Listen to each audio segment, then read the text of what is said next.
Maha suci-Mu ya Allah, Tuhan yang telah menjalankan hamba-Mu yang dikasihi di suatu malam sunyi dan sepi.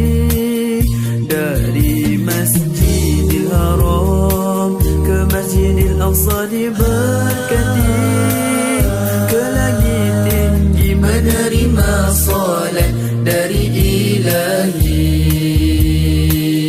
ke langit tinggi menerima salat dari Ilahi.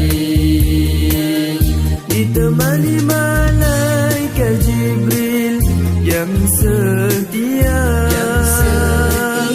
menunggang burung kenderaan dari syurga.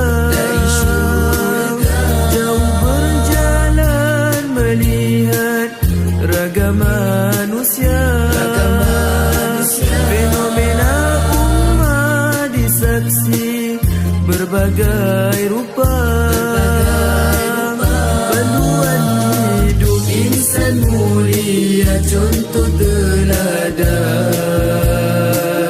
sepanjang masa. Insaflah hai umat Islam, hidup kita tidak kekal.